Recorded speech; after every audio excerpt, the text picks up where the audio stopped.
Afternoon, Tina Mitchell here with this week's One Time Your Business Challenge. I am your local mortgage expert, and each week I share my philosophy to one time your business.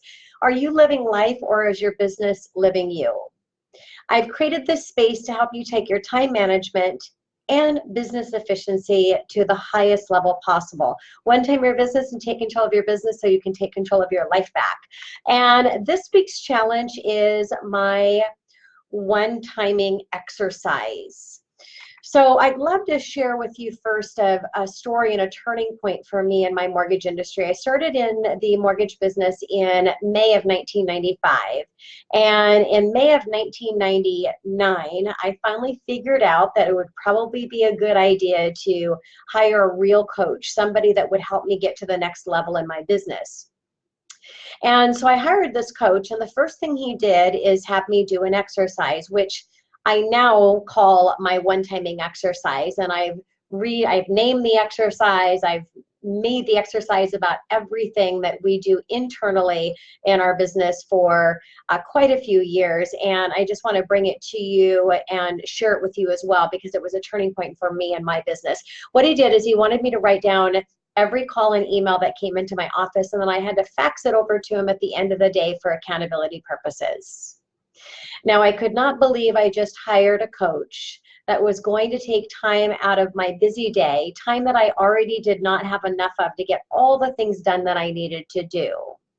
And if I had not hired him and if I had not signed a year contract for him, I would have terminated that agreement immediately, because I felt that I didn't have enough time again to get everything done, and he was just going to take time away from me that I already didn't have enough of that time.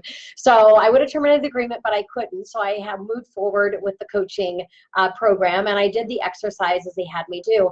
And what I didn't realize is the time that I thought I didn't have was being wasted doing the same activities multiple times. So now, not only have I do the one-timing exercise, and my team has done it for years behind the scenes, but I've created a program and sharing my philosophy in one-timing your business. So it was a game changer for me in my business and in my life.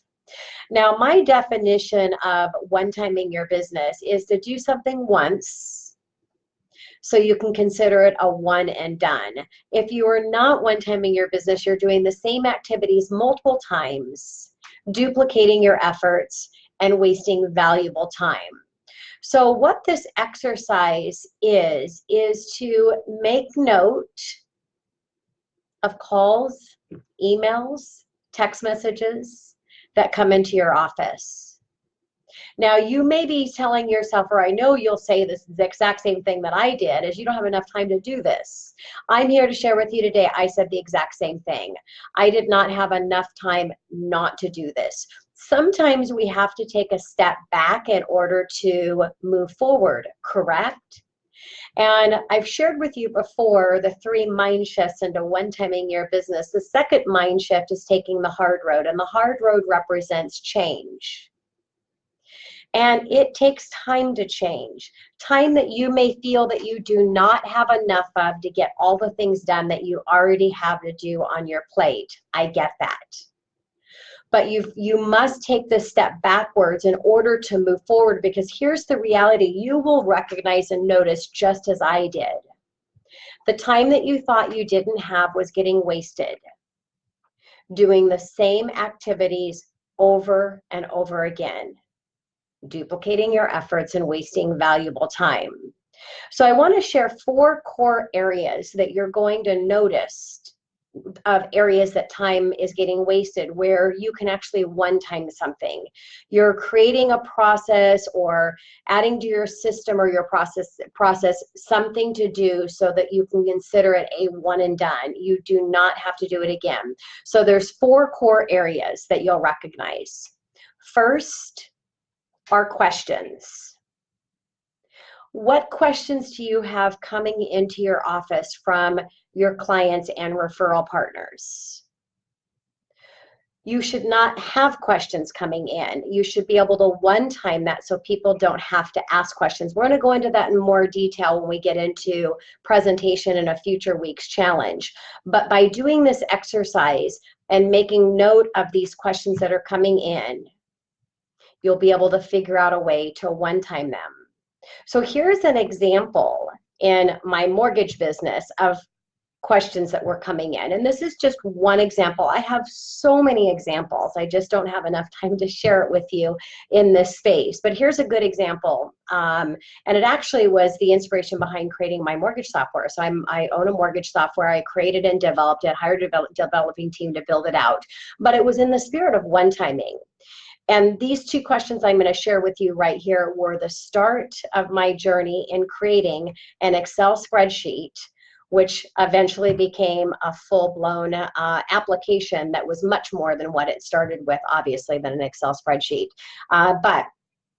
So a question clients would ask me is, how much would my payment increase for an additional $10,000 in purchase price? Or another common question was, how much would my mortgage payment adjust up or down for a 1/4% movement in the interest rate market? Now, if you know what's happening with interest rates right now, we've seen the biggest drop that we've seen since December of 2008 in the financial meltdown. So there's been a drastic decrease in interest rates. I never have clients calling and asking how much their payment's going to adjust with the lower in interest rates, because I equip them up front in what a 1/4% means in their interest rate. A 1/4% brings up their buying potential by $10,000. Now, of course, in the spirit of one-timing, I've done a video and shared that with clients and how the market's moved, give them a visual on that. So I've one-timed that process in addition to providing something upfront through a software or during presentation, which again, we're going to one-time a presentation in a much higher level when we get into presentation in a future week's challenge. So just one example of questions that were coming into the office. Well, actually 2 examples into the same thing. All right. The next area that you have to one-time, and you'll notice this through doing the one-timing exercise. Again, it's monitoring, tracking questions or things that are coming into your office through clients and referral partners. So the first area to be able to do this is questions. The next is request. What requests are your clients and referral partners making of you? And is that process at a high efficiency level? Should they even be making that request? If a request is being made, you should be able to adjust in your presentation in giving them information that you know that they want, correct? So you can have that realization through the one-timing exercise. Now, for me, a good example in request was scheduling an appointment, and we've talked in previous weeks about how to one-time scheduling appointments through using an online calendar. You can go back to that week's challenge in scheduling an appointment in the spirit of one-timing. Online calendar was the answer of how to one-time that. And what I noticed is there was a lot of back and forth. So people were reaching out and going back and forth and trying to coordinate to schedule an appointment with me. We one-time that very, very quickly. The next area that you'll see opportunities to one-time of things that are coming into your office are objections. Now, we're also going to talk in a future challenge on how to one-time objections by eliminating versus overcoming them. And an example of that for me in the mortgage industry was, let's go back to interest rates again. Well, I found a lower interest rate somewhere else. So here's when, again, we're going to go into objections at a much higher level, but you want to overcome, you want to eliminate, not overcome objections. And this is just one small example, and you can plug and play this into your business. If clients are not voicing objections, it doesn't mean that they exist. They do exist. They're just not voicing them. And that's going to be dangerous to your closing ratio. You want to address all objections up front because you know what they are, correct? And again, we're going to talk about that in another week's challenge. But the reality is I've always worked for a company that has competitive interest rates in the market. it's the client understanding how interest rates move and how they adjust every day, and they're tied to the bond market. So this whole conversation is in my initial consultation with my clients during the presentation process, so I can eliminate that and let them know every day is going to be different with interest rates. Also, there's a lot of different qualifying factors. And yes, could there be a discounted shop out there that they might get a little lower interest rate? There could. Just like in any other industry, there are discounted shops, but with discounted shop equals discounted service. And you can shop for your clothes at Target, or you can shop for your clothes at a department store. If you want a high quality of service that's going to ensure a smooth and on-time process so your earnest money is not at risk, you don't want to go with a company that has a discounted shop, because that's where they're putting all of their investment dollars into that versus into a high level of service, which you need, by the way, if you're going to get a mortgage. So we're going to be competitive in the market, and it's educating on how interest rates move and how every day the rates are going to be different depending on how the bond market is trading, good or bad. Again, I just want to give you a real live example from my industry, and so you can plug and play and how this is going to work. But you'll notice this when these objections are coming in, you want to eliminate them up front and one-time them. And last, and is my favorite, nobody wants mistakes, but when a mistake happens, look at it as a positive, because you see where there's holes in your system and your process. So you need to one-time the mistakes that come in. In order to do that, it's making notes so that you can try to figure out a better way to do that. And my example here was, I don't know if you've ever had a loan before and had at the last minute something came up, or your credit score drops, or you make an employment change, or where you're getting your money to close, or something happens in the process, or you're going to be on vacation and that causes an issue. I have 8 tips for successful closing, not only for my clients, but also for my brokers that I work with, to ensure that they're doing what they need to have a smooth process when it comes to the financing. So when monitoring and watching for mistakes, I noticed they're the same ones that were happening over and over again. So I needed to find out a better way to do it and to one-time that. So I came up with my 8 tips for a successful closing.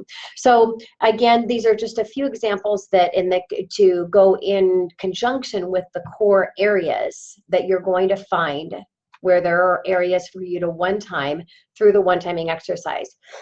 Excuse me. Again, that's questions, requests, objections, and mistakes. Your clients and referral partners should be reaching out to you for 3 reasons, and 3 reasons only. The first reason is they're calling to say thank you for the amazing job that you've provided, the amazing service that you've provided them during the process. You're not going to one-time those calls, emails, or text messages. That is an acceptable reason that a client or referral partner would be reaching out to you. Excuse me. The second acceptable reason is they're returning your phone call. You have given them some type of call to action, and they're engaging back with you in response to your request. You're not going to one-time that process. In every industry, there are back and forth where somebody needs to do something, someone else picks up the ball, then it comes back to you. And so that is communication that you're having back and forth during the process, correct? And the last acceptable reason that a client or referral partner should be reaching out to you is to do business with you or to introduce you to a new client. You're not going to one-time those reach outs. That is it.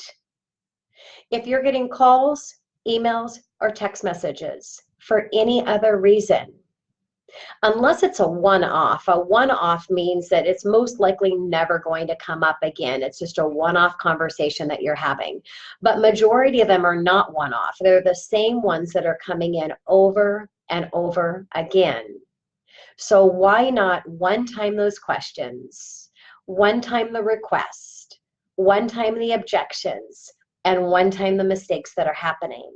And then you will have a very high efficiency business model, which will allow you to provide the highest level of service possible, which will allow you to get more business, And that's really what one timing is all about. High time, time management and business efficiency at the highest level possible. So you can have the business that you want and live the life that you want to live. So are you tired of being part of the rat race? Are you tired of spinning your wheels in the hamster wheel? Do you feel stuck in a rut? Are you tired of constantly putting out fires? Those are terms that are used in any industry, because majority are not running a high efficiency business model.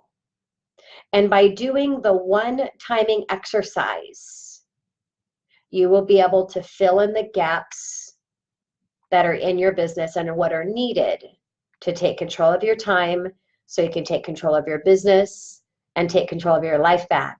It is the most powerful exercise to get into the habit of doing. So I encourage you to take the hard road. Stick with the exercise so that you can see the one timing magic.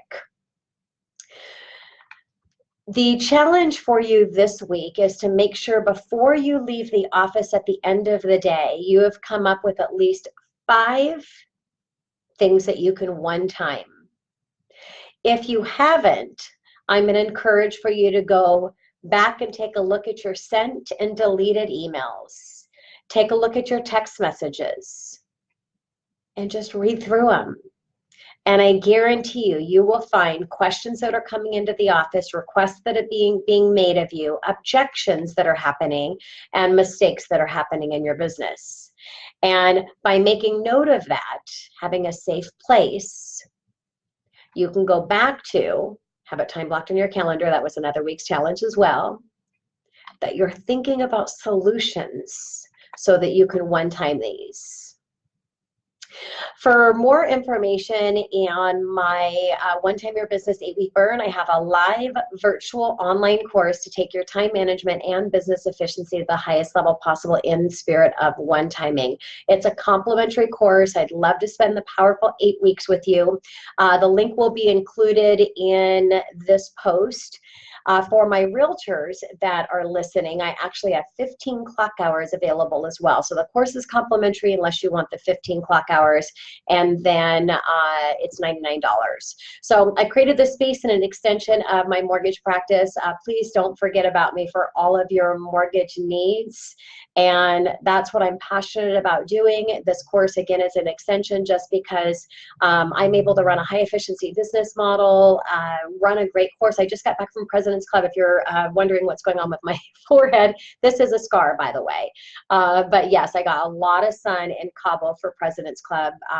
Thank you for being a top producer at my company, and got a little bit of a sunburn, and I noticed it started cracking, and I just, I needed to just get rid of it all.